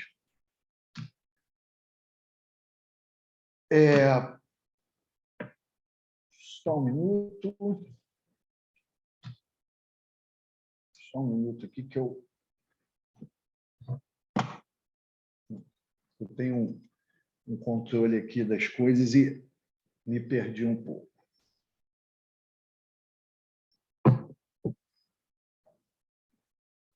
Sigamos. Bem, é importante falar também que essas alterações, isso eu acho extremamente interessante, essas alterações orgânicas, como eu disse anteriormente, en passant, podem alterar o próprio gene do indivíduo, né? Existe uma parte da genética agora, uma área do estudo da genética, que está relacionada, que a gente chama de epigenética, né? É uma área que procura entender como o meio ambiente influencia o nosso gene, né? Hoje nós sabemos, por exemplo, que esses estímulos estressores podem causar algumas reações de metilação no nosso gene e alterarem ele de forma permanente. Tão permanente que esse gene passa a ser algo que aquele pai ou aquela criança, né, que teve esse gene alterado, um dia ele vai transmitir aos seus sucessores, né? Vocês veem a profundidade dessa alteração. Então, hoje, a gente pode falar, por exemplo, que um estresse adquirido pelo nosso pai pode ser transmitido para a gente de maneira genética. É interessante a gente pensar isso como a doença psiquiátrica, como alguma coisa que pode ser disseminada, né? Adquirida e disseminada ao outro de maneira involuntária, obviamente, mas através do gene. Nas palavras do professor Robert Bloch, da Academia Americana de Pediatria, essas experiências adversas na infância são, isoladamente, uma das maiores ameaças não combatidas à saúde pública americana. Eu tenho certeza, a mais pura certeza, que nós podemos trazer, sem medo de errar, isso para a nossa realidade. Bem, a questão é, esse é um problema insolúvel quando a gente pensa, principalmente no Brasil, um país de terceiro mundo, e nós pensamos, como que eu vou lidar com isso? Como isso que é tão grande e que eu não tenho acesso, como eu posso? Eu acho que uma das primeiras coisas que a gente pode pensar, e é a mais óbvia de todos, porque está aqui à nossa frente, é o que nós estamos fazendo hoje, né? Nós estamos nos expondo a esse tipo de conhecimento, nos expondo a esse tipo de entendimento, né? Nos armando em relação às nossas habilidades para poder identificar, né? E, de alguma forma, interferir nisso. às vezes, algumas pessoas, isso é natural, né? A gente sofre com a fome quando a fome é do nosso vizinho, é mais difícil a gente sofrer quando essa fome ocorre na África, e a gente pensa, não, isso não se aplica a nós. Mas nós somos uma sociedade.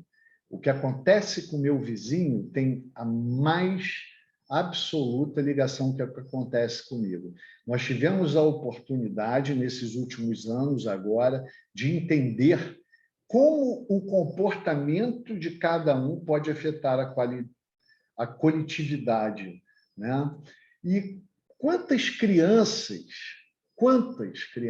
não sofreram alguma forma de abuso, né? Não tiveram a conviver com pais que bebiam demais, que acreditavam, por exemplo, que a punição física modula o caráter, que você impor ao filho determinadas situações vai torná-lo mais forte, aquele pensamento que eu falei lá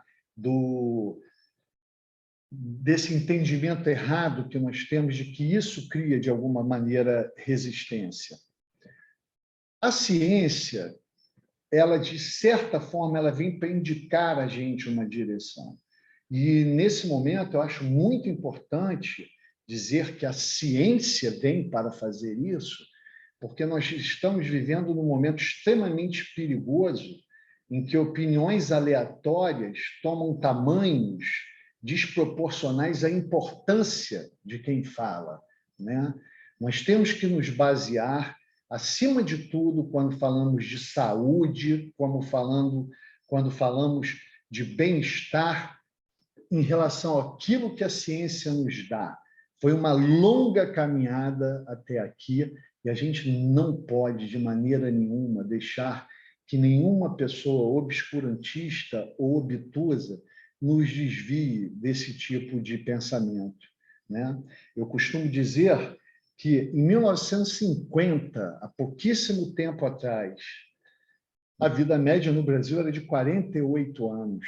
Se a gente passar por um pouco mais atrás, em 1900, essa vida média era de 39, 38.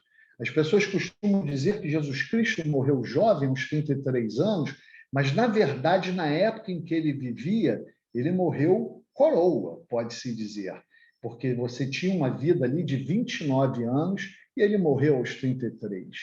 Então, se nós pensarmos nesses fatores e separarmos tudo e pensarmos, foi a violência que melhorou de lá para cá? Não. Me parece que a violência tem piorado de maneira consistente nos últimos anos. Foi a poluição que melhorou? Não. O que melhorou foi a ciência. O que melhorou foi a vacinação. O que melhorou é que antes problemas que te levavam ao óbito, hoje você vai numa farmácia, compra um antibiótico e resolve com esse problema. Mas não se enganem, meus amigos, com a ciência apenas, né? E aí eu gostaria de terminar esse início citando um escritor polonês, Stanisław Lec, né? Que ele fala que a imparcialidade não é neutralidade, é parcialidade por justiça.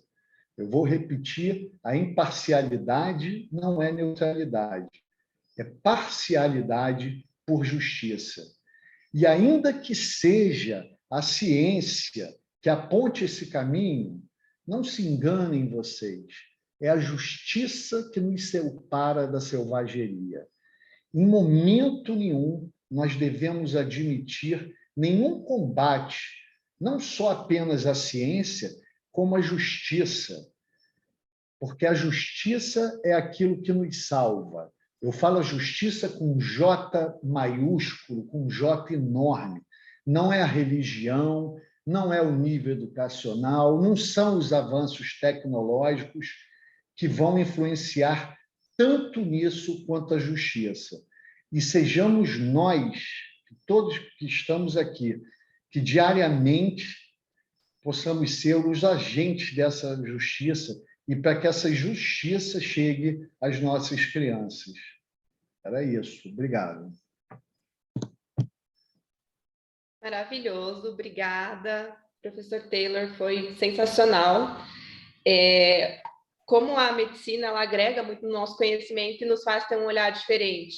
Eu tive um contato breve com esse tema e realmente assim mudou toda a minha percepção sobre a visão de proteção e como a gente tem que ampliar, porque realmente esses efeitos, eles são assim, o prejuízo que uma criança tem quando ela está submetida a uma situação assim, o prejuízo para a vida inteira dela nossa, é uma coisa assim que nos deixa realmente sem palavras. E até vou trazer aqui como é muito bom o conceito do Sean Coffey de estresse tóxico, que realmente é uma coisa que foge, não é um estresse que nós estamos acostumados, que faz parte, mas é algo que realmente foge, é o nocivo, é aquilo que extrapola. Então, realmente, como esses traumas, o estresse tóxico, ele realmente influencia tanto na nossa vida, na vida das crianças, de uma forma geral, e como a gente precisa dessa integração nós, juristas, principalmente, que lidamos com isso, como a gente precisa desse saber da área da saúde, da psicologia, da medicina, e também a gente precisa muito da assistência social, porque realmente é ela que muitas vezes tem esse primeiro contato com uma criança em situação de vulnerabilidade. Então, como a gente tem que sempre fazer um trabalho integrado e agregar conhecimento de diversas áreas para a gente conseguir atingir os nossos objetivos. Então, realmente, assim, parabéns e obrigada pela excelente contribuição. Se alguém tiver perguntas, pode colocar no chat, que a gente vai abrir uma rodada. Se alguém quiser começar, Bruna. Vamos lá, Bruna. Taylor, mais uma vez, muito obrigada pela sua participação. Na verdade, a primeira vez que eu ouvi você foi numa aula de um curso de extensão e você afetou com o seu conhecimento técnico, médico, afetou, na verdade, a minha maternidade, né? Quando você trouxe a questão de príncipes e princesas, reis e rainhas que não conseguem tolerar as frustrações e tudo mais, e aí eu revisitei alguns comportamentos e como isso foi bom, sabe? Como é bom ter um alerta de um psiquiatra em relação a como nós estamos conduzindo a nossa maternagem, né? E agora você trouxe um outro ponto que aí me deixou mais preocupada, porque é mais difícil revisitar e ver o que a gente pode fazer para impedir que essa questão da epigenética e desse estresse adquirido e da possibilidade da gente transmitir isso. Porque, na maior parte das vezes, a gente não busca esse estresse, esse trauma, mas ele pode vir a ocorrer e a gente não vai ter como obstaculizar isso. Ou você me diz que existe alguma possibilidade disso ser trabalhado, isso não causar ou não? É uma reação, enfim, do corpo, de uma afetação do gene, e aí a gente não vai ter como impedir. Bruno, primeiro deixa eu falar uma coisa aqui com vocês. Reconhecer uma situação de derrota minha aqui durante a palestra. Em alguns momentos eu me perdi completamente. Eu tô na minha casa, eu tenho 3 filhos adolescentes e eu fui expulso aqui para uma área, eu moro em meio a uma reserva aqui, eu fui expulso aqui para a extremidade da casa durante a palestra, entrou um morcego aqui na minha sala, o que me deixou muito aflito. Não satisfeito com isso, eu falando, as pessoas dizem quem fala muito, né? Acho que tem uma frase, alguma coisa, quem fala muito engole mosca, não sei, mas entrou um mosquito na minha boca durante a minha fala e eu tive que... Enfim, uma catástrofe. Mas deixa eu te falar, as coisas não são sentenças, né? Não são definitivas, né? Sempre que a gente, aí pegando esse aspecto particular da questão genética, né, que preocupa mais a gente, né, por ser algo que a gente imagina, isso eu não posso mexer, não posso mudar, Mas é importante sempre que a gente lembre que a genética, para se expressar, ela depende do ambiente, né? Quando a gente fala, por exemplo, e eu acho até que foi o tema, quando eu falei lá que a gente se conheceu, que era sobre a questão do pai borderline, né? Da mãe borderline, e que aí você tem uma situação que é terrível, porque você tem um pai ou uma mãe com uma doença psiquiátrica grave, e é uma doença que ela não se aquieta, não é como a ansiedade ou a depressão, que o pai ou a mãe podem ter, e é comum que tenha, e que não necessariamente vão trazer danos para a criança. O pai ou a mãe borderline é muito difícil que essa criança viva num lar, por exemplo, que seja tranquilo, né? E aí você tem uma situação dramática. Você tem uma criança que nasceu com esse gene do pai ou da mãe, né? E que está sendo submetida a um ambiente estressor. Então, você tem um casamento aí que é catastrófico. Agora, quando a gente isola a questão genética, vamos supor, eu passei por um determinado trauma, eu fui abusado sexualmente na minha infância, e isso me afetou de tal forma que houve a metilação desse gene, e eu passei a carregar esse gene do estresse comigo, e eu transmiti isso aos meus filhos. Se eu crio para os meus filhos um ambiente saudável, acolhedor, cuidadoso, que valoriza os relacionamentos interpessoais, eu vou repetir pela terceira vez, que valorizam os relacionamentos interpessoais saudáveis, esse gene fica quietinho, ele não se expressa, ele não aparece. E aquilo que parecia ser uma sentença se extingue, né? O problema da psiquiatria, e eu acho que é, de certa forma, do direito também, né? Eu acho que não é à toa que eu tenho tanto paciente no consultório ligado ao direito, é que a gente lida com o que deu errado, né? Quando está tudo bem, dificilmente a gente é acionado, né? A gente lida com aquilo que é o pior, né? Com o fim da cadeia. Por exemplo, agora lá no laboratório de estresse pós-traumático, os meus pacientes são pacientes assim que sofreram abuso coletivo, sofreram agressões terríveis e prolongadas. A gente lida com um público que é um público extremamente difícil e que às vezes faz a gente esquecer que existem saídas, né? Eu fiz questão de falar essa coisa do relacionamento saudável. Eu não tenho dúvida hoje, depois de 25 anos de prática psiquiátrica, que um dos elementos mais importantes que existem é que nós estabeleçamos relacionamentos saudáveis com os nossos colegas, com os nossos familiares, com a sociedade de um modo geral.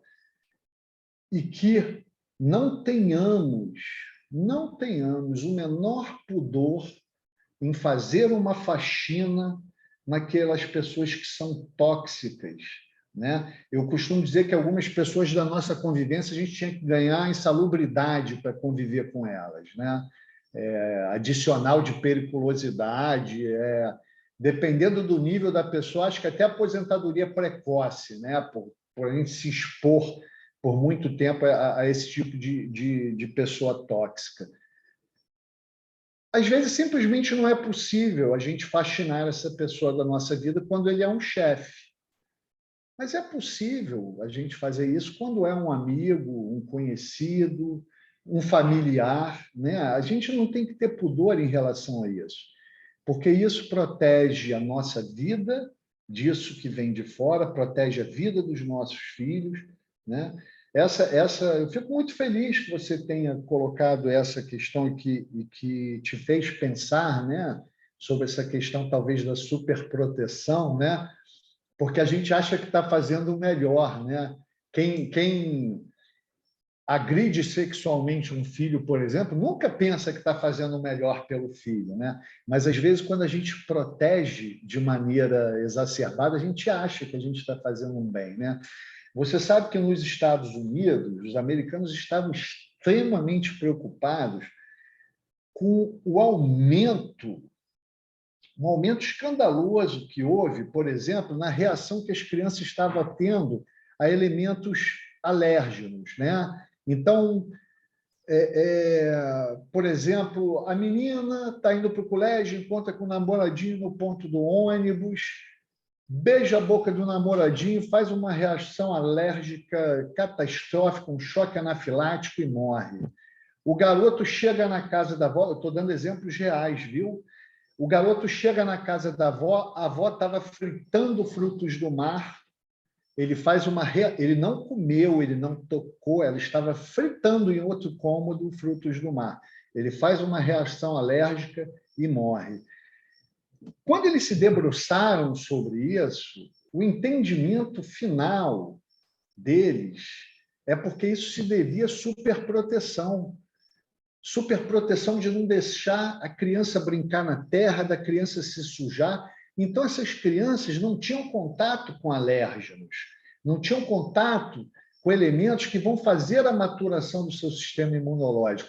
Eu acho que, de alguma forma, todo mundo aqui está vivendo isso um pouco agora, pelo menos aqui na minha casa, eu estou vivendo isso de maneira dramática, que é, depois de 2 anos de isolamento, o nosso sistema imunológico ele ficou tão encurtado que, quando a gente agora voltou para a vida normal, parece que a gente virou uma criança de 3 anos que está voltando para o colégio, que está indo pela primeira vez para o colégio, né? Que aí começa a ficar doente direto, né? Porque o sistema imunológico ele leva um choque.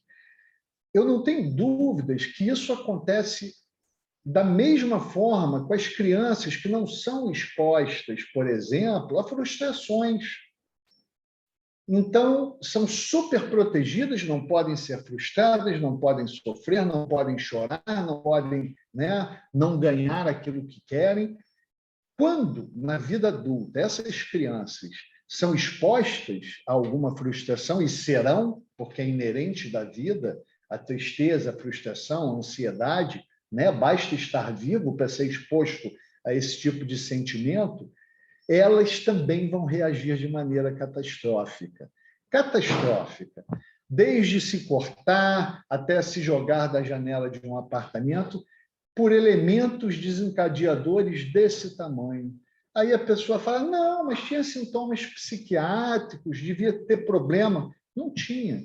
Ela apenas foi super protegida e, quando se frustrou, não sabia como lidar com isso e reagiu de uma maneira catastrófica, como o garoto que chegou na casa da avó e fez um choque anafilático porque estavam fritando um peixe, né? Então, de fato, eu vejo isso, né? Tenho 3 filhos, como acabei de dizer, a gente sempre tem que procurar o caminho do meio, né? A gente sempre vai fazer bobagem, a gente sempre vai fugir da linha. Se eu falar que eu nunca dei um tapa num filho meu, eu vou estar mentindo, porque aqueles tapinhas... Agora, eu nunca agredi um filho meu, eu nunca espanquei um filho meu, né?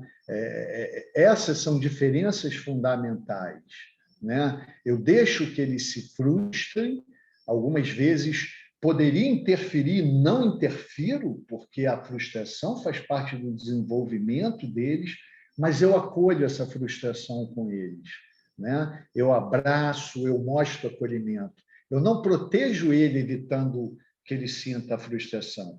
Eu protejo ele acolhendo ele após essa frustração. No outro ponto, que é o trauma, né, que é o que a gente discutiu aqui, a gente vê essas alterações que são absolutamente catastróficas, né, para a vida. A gente poderia ficar aqui falando o tempo inteiro, como, por exemplo, crianças que sofreram esse tipo de abuso, de coisa, em relação à gravidez precoce, a maior tendência de abandono da escola e uma série de outros fatores. E uma outra coisa, Bruno, e que aí que eu acho tão legal você ter parado para pensar, e a gente sempre está pensando, né, e repensando as coisas, né? Essa história de deixa a vida me levar é bonitinho em pagode, né? Mas na vida real a nossa vida tem que estar sob as nossas rédeas, né? temos que nós sermos senhores, né, do nosso destino, né, pelo menos naquilo que é possível, né? Mas o fato é que a gente pensar sobre isso faz com que a gente mude, com que a gente não repita aquilo. Eu lembro algumas coisas que eu vivi na infância, meu pai falava, eu venho de uma infância pobre e que a gente estava numa transição para uma coisa um pouco melhor. E eu lembro que meu pai falava assim, mas eu não tive isso, você não precisa. Eu molequinho, eu só pensava, pô, dane-se se você não teve, cara, eu posso ter, né?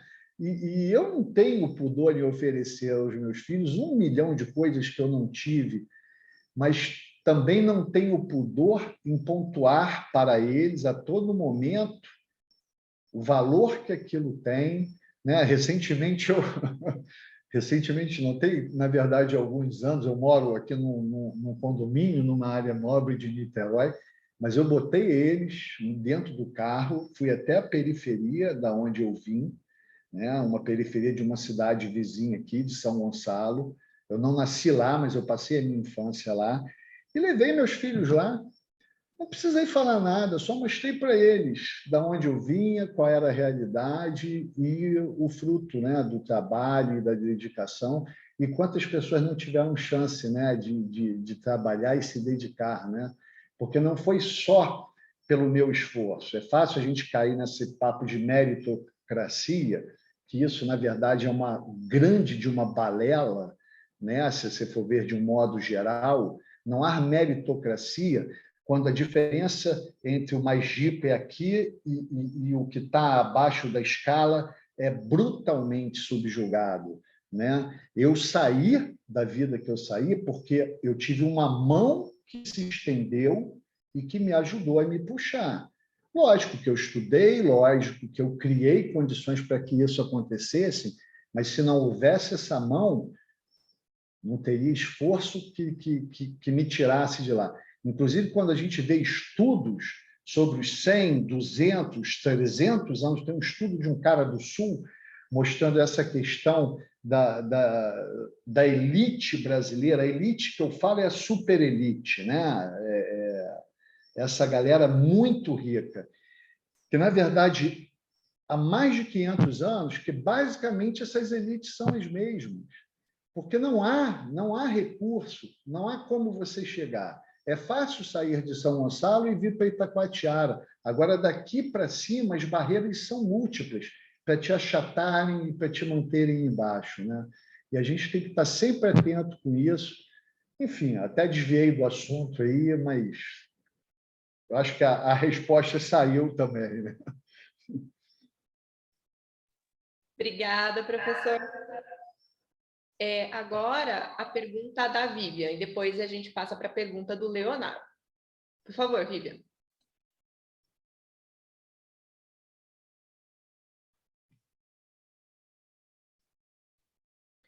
Vivian, você está nos escutando? Ela está com o som bloqueado.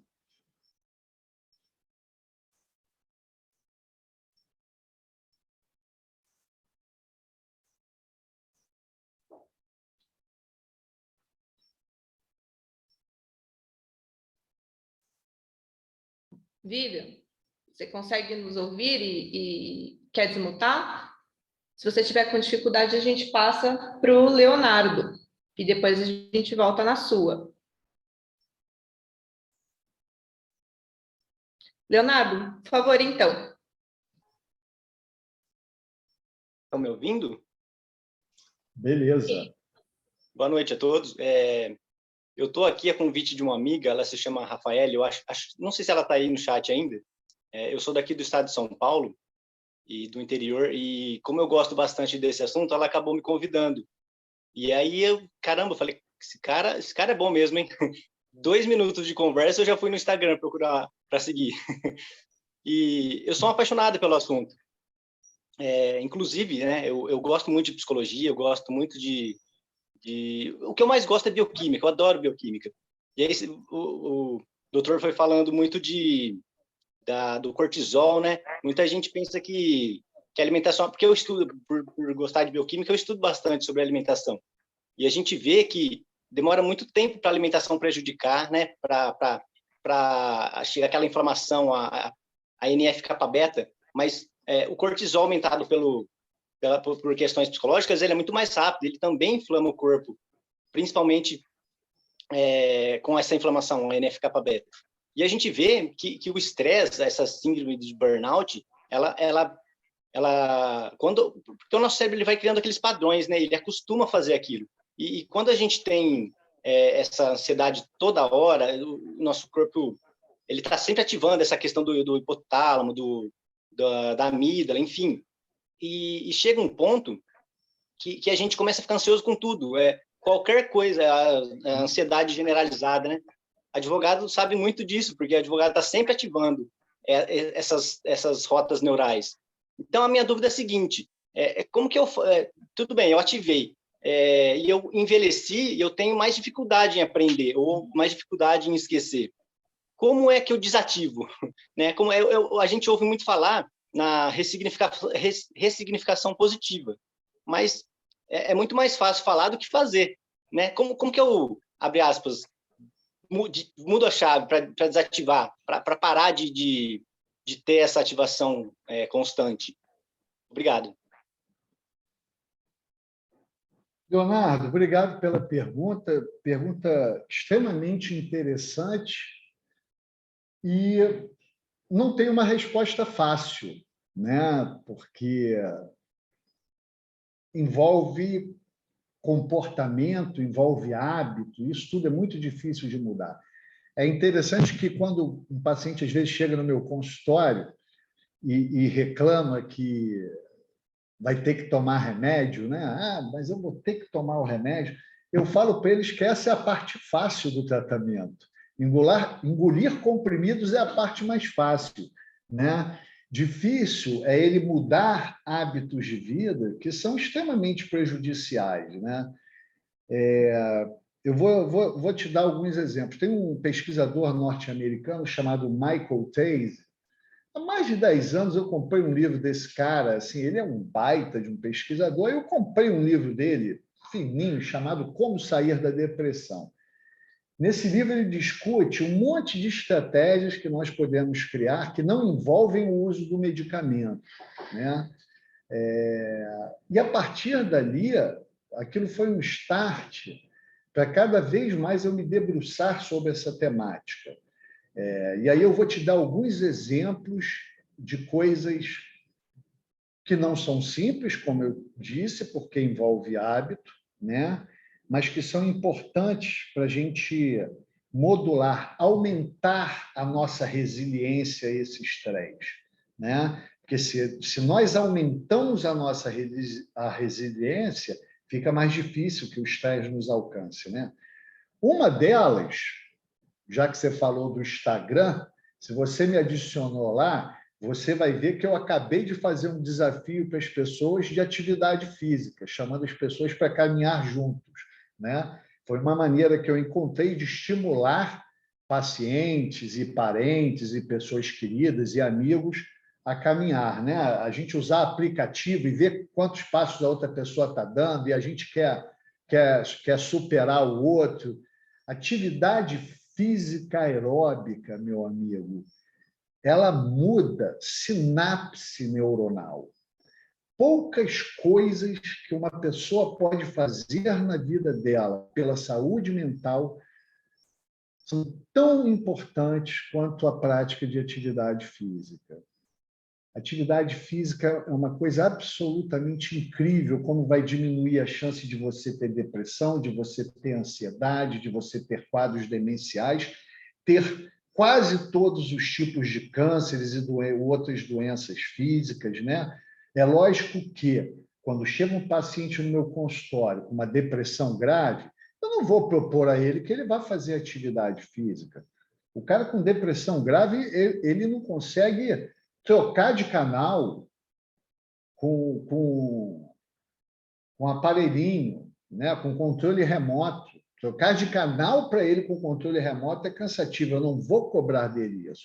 Mas assim que ele melhora, é um dos elementos que eu chamo a atenção dele, e eu sempre brinco dizendo, cara, se você quer se livrar de mim, Se você quer que a psiquiatria seja um passado na sua vida, você tem que fazer atividade física, você tem que ter uma alimentação saudável, com baixo consumo de alimentos industrializados e um consumo maior daquilo que a gente chama de dieta mediterrânea, né? Com bom colesterol, com que você vai encontrar em azeite, em peixes, em verduras, consumindo mais verdura, evitando comida, como eu disse, industrializada, mantendo o cérebro ativo. E aí, quando eu falo manter o cérebro ativo, não é só ver televisão, não é apenas ler um livro como um romance, coisas que eu sou apaixonado. Eu vi que o professor Caldeirão também é um apaixonado por séries, né? Eu sou viciadíssimo em séries, várias séries, e viciado mesmo. Eu mando carta, eu entro em discussão sobre séries, essas coisas todas. Mas é manter a mente ativa, principalmente no sentido de pensar numa meditação. Hoje a gente ouve falar muito do mindfulness. Mindfulness é uma embalagenzinha bonitinha, americanizada, do que, na verdade, a yoga já aconselha aí há muito tempo. Mas nem só yoga, o sentimento de religiosidade, né? Mais do que o sentimento de religiosidade, né? A comunidade religiosa, às vezes, a qual você se junta. Hoje está meio complicado falar nisso, né? Porque as religiões aí estão pregando liberação de arma, estão pregando um monte de coisa, a coisa está meio confusa, mas a religião, na sua essência, né? O sentimento de religiosidade, aí eu não vou falar direções religiosas, costuma ser também alguma coisa que faz bem para a saúde mental, né? Os relacionamentos, quando eu falei aqui sobre relacionamento, cara, existe um trabalho, vocês podem assistir, tem uma palestra maravilhosa no TED Talks sobre isso, de um estudo conduzido nos Estados Unidos. Esse estudo é o maior estudo longitudinal já feito até hoje. Ele já está acompanhando, na verdade, os netos dos caras que eles começaram a pesquisar lá atrás. Eu não vou entrar em detalhes sobre o estudo, adoraria, porque é uma coisa genial esse trabalho, mas eu vou te dizer apenas um dado. Aos 50 anos de vida, nada diz mais sobre a sua expectativa de vida e a sua qualidade de vida do que os relacionamentos que você tem. É um preditor maior de longevidade do que se você fuma ou não, do que se você pratica atividade física ou não, do que se você se alimenta bem ou não. São os relacionamentos que você criou, né? Essa rede de ajuda. Isso é tão importante, a gente falando sobre o trauma, eu vou dar um exemplo interessante, como relacionamento e sensação de pertencimento é importante. Você sabe que você vivendo um trauma sozinho é totalmente diferente do que você viver um trauma coletivo, né? Aí eu vou pegar trauma no conceito que a gente usa muito para fazer diagnóstico de transtorno de estresse pós-traumático. Vou pegar o conceito de que trauma, nesse caso, é algo que tem que ameaçar a sua vida. Então, vamos botar assim: o bandido põe uma arma na sua cabeça e ameaça dar um tiro. No entanto, você está dentro de um banco, tem vários bandidos com metralhador ameaçando metralhar todo mundo. O trauma vivido de maneira isolada, ele costuma ter um prognóstico muito pior do que o trauma vivido de maneira coletiva. Você vê que o coletivo é tão importante, a interação social é tão importante, que até o trauma, quando vivido coletivamente, tem uma tendência a ser menos agressivo para a gente. Mas as regras normalmente são essas, meu amigo. Não caia nessas armadilhas do dia a dia, né? De que meu trabalho é minha vida. Não, a vida é uma parte, o trabalho é uma parte da vida, né?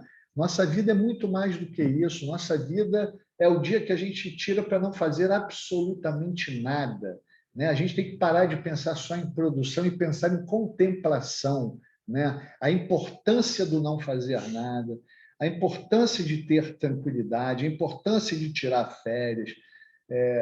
Eu costumo dizer para as pessoas, eu estava falando recentemente para um amigo que é repórter e estava fazendo um programa sobre Alzheimer e questões de memória, eu estava falando para ele como tão importante quanto lembrar é esquecer, né? Quem não esquece, enlouquece, né? Então, assim, a gente tem que ter esse equilíbrio. E sempre que a gente busca esse equilíbrio, de alguma forma ele vem. Às vezes vem de maneira diferente, né? Porque a gente já traz uma história de vida que não foi legal, né? A gente traz algumas questões que vão tornar mais difícil alcançar a isso. Mas eu vou te dizer que eu sou um eterno otimista. Eu acho que a gente sempre tem um passo a mais para dar. E quando a gente não melhora 100%, a gente melhora 50%, o que já é um grande ganho, né? Porque se você tem uma dor que dói 100, ela passar a doer 50 é muito melhor, né? Inclusive, o 100%, eu sempre falo também para os meus pacientes, olha, meu amigo, se você descobrir o que fazer para ter 100%, você me avisa que eu também quero, cara.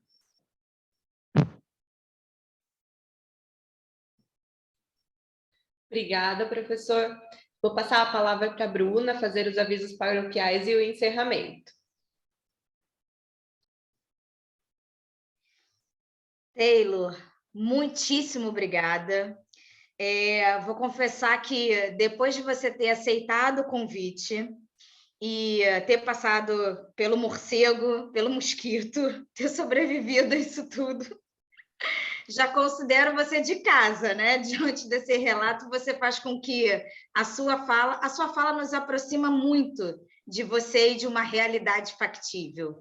Você não fala aqui enquanto as pessoas estão aqui. Você tem essa capacidade de se aproximar com o que você diz e o que você nos traz. Então, eu só tenho a agradecer.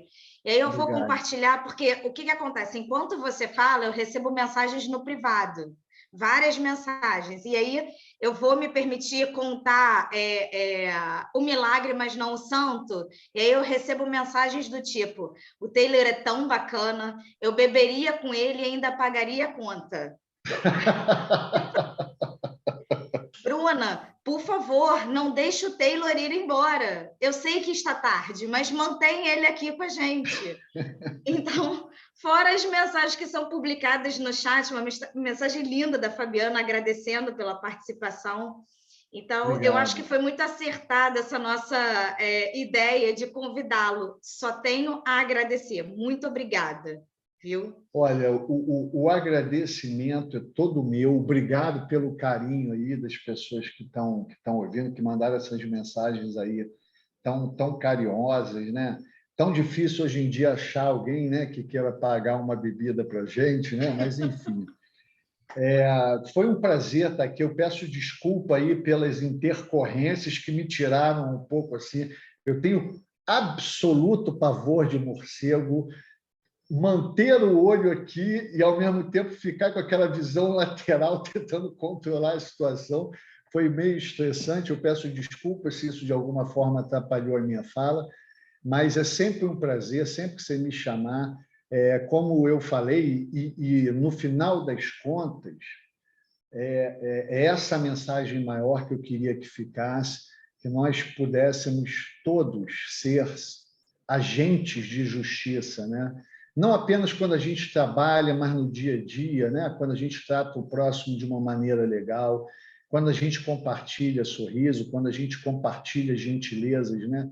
Nós estamos precisando tanto disso, né? Tanta toxicidade externa, né? Tanta coisa agressiva externa que tenta nos afetar, né? Que a gente tem que fazer dessa a nossa bandeira, né? O nosso carnaval, né? E, enfim, obrigado mesmo e estou à disposição sempre que precisar, viu, Bruna? Obrigada. Bom, para aqueles que ficaram até agora, muitíssimo obrigada pela participação no nosso primeiro dia de conferência do APAR.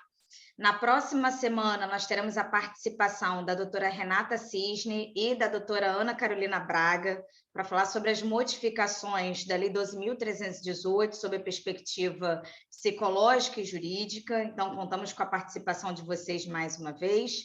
Em relação à emissão de certificados, aqueles que enviaram e-mail para o OAPAR e no chat indicaram a presença, serão emitidos os certificados por e-mail também. A gente precisa só dessa dupla checagem, tá, gente? Do envio do e-mail para o OAPAR e da confirmação de presença durante a conferência. Desejo uma boa noite a todos. Muito obrigada pela participação. Até a próxima quarta-feira. Beijo grande. Até logo, gente.